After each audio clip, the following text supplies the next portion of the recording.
朋友们，我又在囤早餐的货了，挑了一个肉馅儿，打算包一点水饺存着，有时候煮的话就很方便。然后我婆婆呢就去接孩子们放学了，还有这个从南的地上这款菠菜，有这个红烧鸭子，对，哎呀哎呀。今天早上买的这个饺子皮就是有点偏软，感觉是放了2天了，就没有自己做皮的话，就是这一点不好，就很容易买不到新鲜的，要看运气。下次买的时候得问一下老板娘是不是当天的。但是饺子皮呢，确实会比较简单一点，快速一点，自己做皮很累。而且这2天泉州又有一点回南天，就整个房子就是墙壁都是那种湿哒哒的，太潮湿了。嗨，宝贝。嗨。你在干嘛？妈妈。妈不吃，你吃吧。妈妈，你很辛苦哎。妈妈不吃。你包这个很辛苦。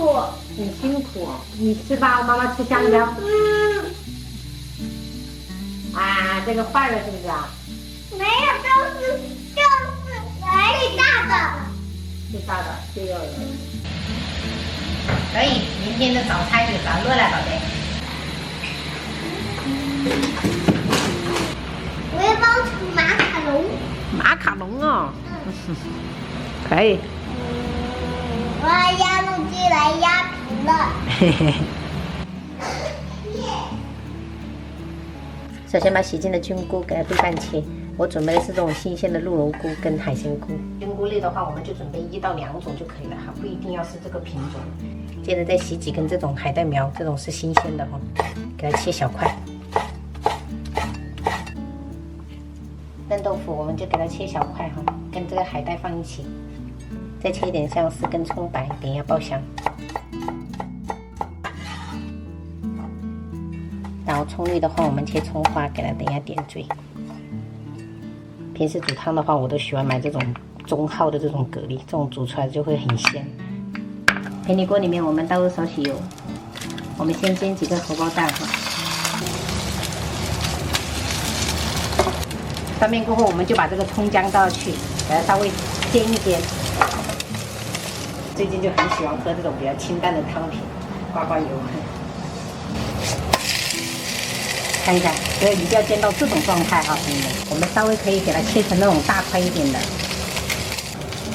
另外这边我们已经烧开水了，这个汤的话就是一定要倒开水，朋友们。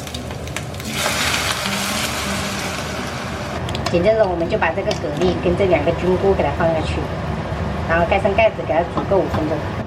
5分钟过后，我们就下入嫩豆腐跟海带苗开始调味，加入盐跟白胡椒粉，然后再给它煮个2、3分钟。这道菌菇豆腐汤真的也适合，就是年后想要控体的朋友，非常的鲜，喝起来。把葱花撒入碗底，直接冲下来，激发香味。煸炒了一个生菜，还炒了一个竹蛏。这个应该是五花肉炒芥兰，应该是芥兰梗。红烧了一个鸭肉，还有汤。这个汤就是非常适合春天喝的一款汤，减脂汤。所以今天晚上就这样吃。你在哪里杀鸭的呀？奶奶在老家杀的呀。这个，我才吃了5点6。慢慢吃。3块是吧？你烧这个竹蛏是吧？这个竹蛏好好吃。200斤的。辣笋酱，这个叫什么笋啊？这个是应该是春笋。爸爸，你们看，蛏子的鼻子更像猪鼻子了。一个完美的猪。怎么我刚刚？谁刚刚打嗝了？没有吧？爸爸吧，没有那个声音有点大的。嘿，阿桃牙多少年？啊，这个很甜的。瘦肉，没有。啊，有机会到这里。要面咯，麦咯，各行各有嘛。我都是伫边食咯，各行嘛有。可以啊，什么都吃啊，动物。我假牙最顶。对。对啊，要吃点菜哈。我都还没开始喝呢。哦，在这。这个喝汤都喝饱了。我去学校要开家长会，要请爸妈来。是啊。明天再加小费。弟弟抓我的顶。弟弟抓从奶奶。我是个做球球的。今天背诵一二盘，你们喜欢用？第二个直播开秀。那你等一下晚一点再背诵嘛。好。要上台背诵朗诵。哦，都上台了。